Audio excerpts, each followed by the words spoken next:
Halo saudaraku, apa kabar? Video saya kali ini kembali lagi tentang inspirasi usaha kreatif.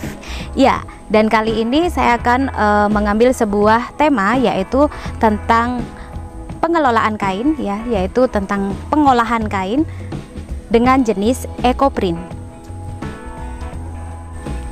Saya kali ini ditemani oleh rekan saya, salah satu pelaku usaha industri kecil masyarakat yang ada di Jawa Timur, di kota Surabaya ini, yaitu Santi Oktavia Utami dari Santika Fashion. Jangan lupa ikuti video ini sampai habis dan like serta subscribe-nya. Terima kasih, semoga bermanfaat buat Anda.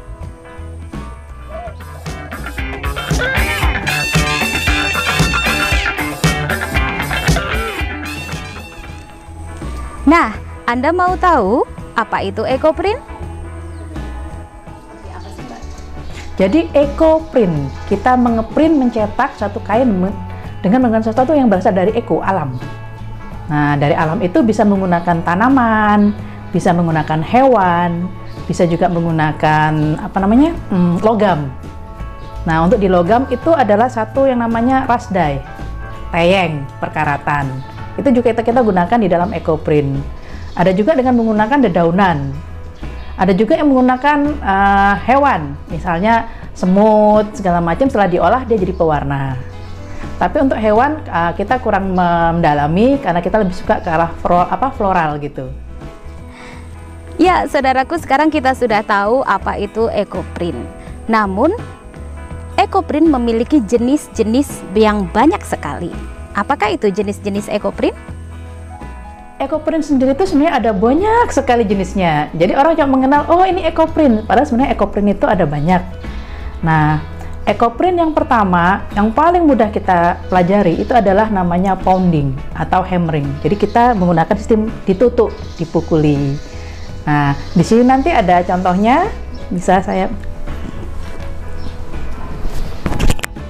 Nah, ini adalah contoh di mana kain-kain itu kita pukuli sehingga kain ini akan menempel di dalam sini. Tetapi dia memiliki kelemahan, tidak semua daun itu ternyata bisa ditutui.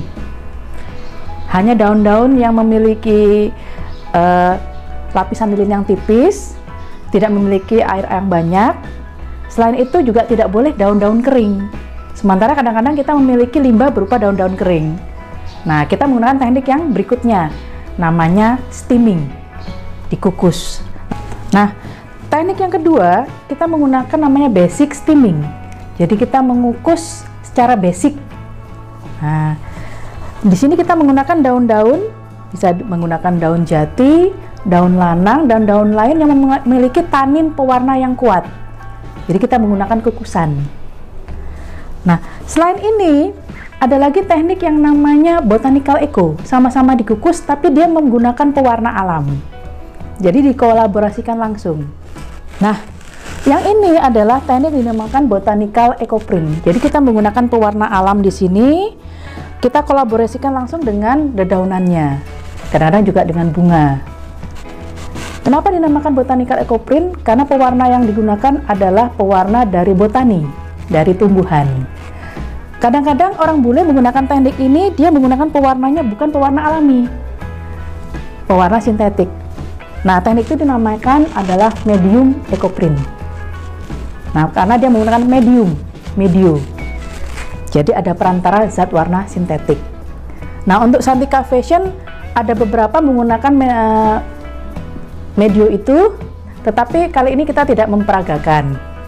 Jadi kita lebih cenderung ke botanical eco-nya saja. Kalau ada customer yang dia menghendaki secara medio karena menghendaki warna-warna yang ngejreng, otomatis kita menggunakan pewarna sintetik tersebut. Ya, itu tadi tentang cara atau teknik pembuatan ekoprint. Namun ada cara lain, yaitu dengan menggunakan logam. Apakah itu? Baiklah, teknik yang berikutnya adalah dengan menggunakan logam.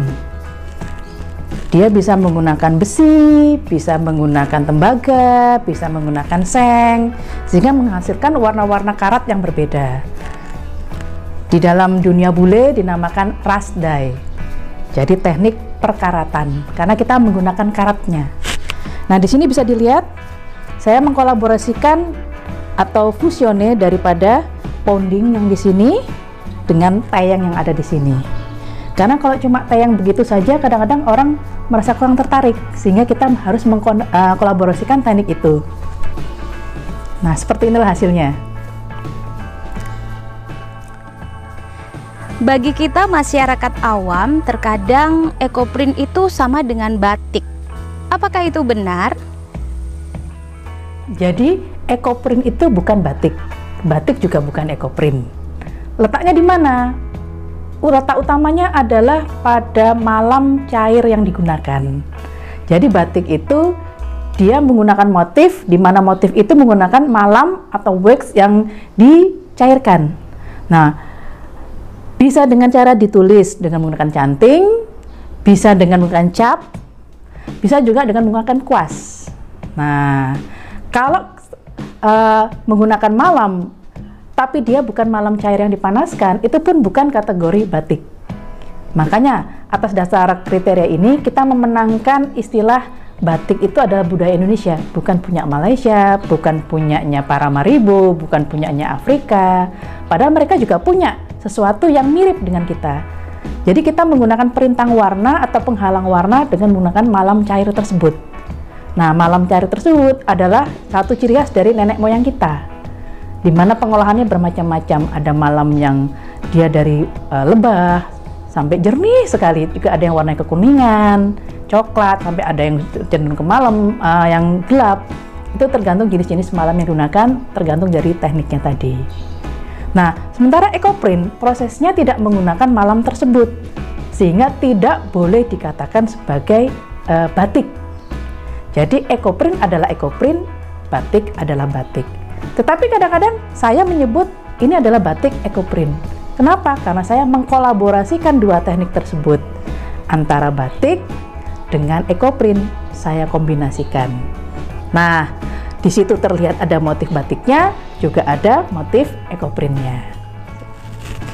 Nah, yang kali ini saya pegang adalah selembar batik ekoprint. Di sini ada motif batiknya, yaitu bunga matahari. Nah, di sini juga ada ekoprintnya. Baik ekoprintnya berupa rust dye tayang di sini, juga ada dedaunannya. Jadi di sini adalah kolaborasi dari 3 teknik. Jadi steaming basic, rust dye, dan batik. Makanya saya menyebutnya sebagai batik ekoprint. Bukan hanya batik, bukan hanya ekoprint, tapi kolaborasi dari 3 teknik. Nah, di sini juga ada. Nah, ini juga batik. Bedanya batik di sini adalah batik cap. Kalau yang di sini yang saya gunakan ini adalah batik tulis karena menggunakan canting. Seperti itu.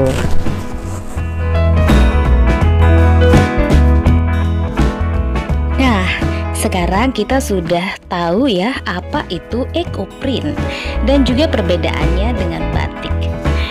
Terima kasih Mbak Santi sudah berbagi ilmunya. Saudaraku, kita jumpa lagi di video saya yang lain tentang cara pembuatan ekoprint atau inspirasi usaha kreatif lainnya. Jangan lupa like dan subscribe. Sampai jumpa dan semoga bermanfaat.